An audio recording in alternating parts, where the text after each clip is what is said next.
An indictment was unsealed, charging Donald J. Trump with felony violations of our national security laws, as well as participating in a conspiracy to obstruct justice.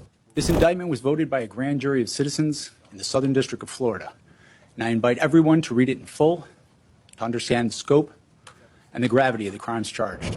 The men and women of the United States intelligence community and our armed forces dedicate their lives to protecting our nation and its people.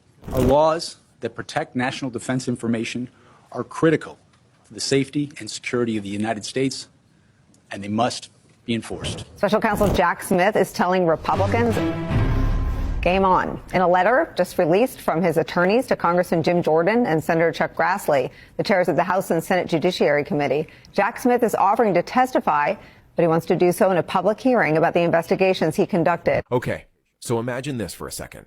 You're Donald Trump. You've spent years believing you're untouchable, that no matter what investigation gets launched, no matter what prosecutor comes after you, none of it will ever stick. You've always found a way to delay, to distract, to spin things long enough that the whole story fades into the background. You think the presidency gives you immunity forever. You think you can outrun every subpoena, every accusation, every headline.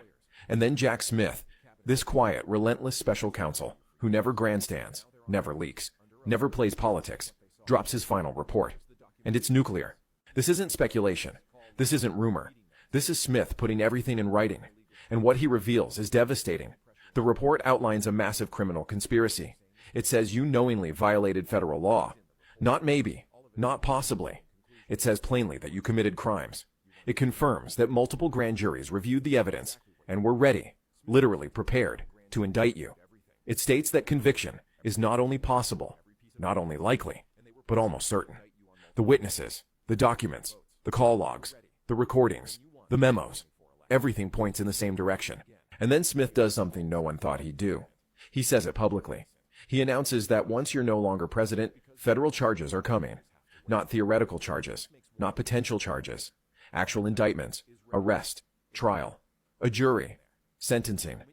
He makes it clear that DOJ policy is the only thing stopping this from happening right now. The rule that sitting presidents can't be indicted. But the exact second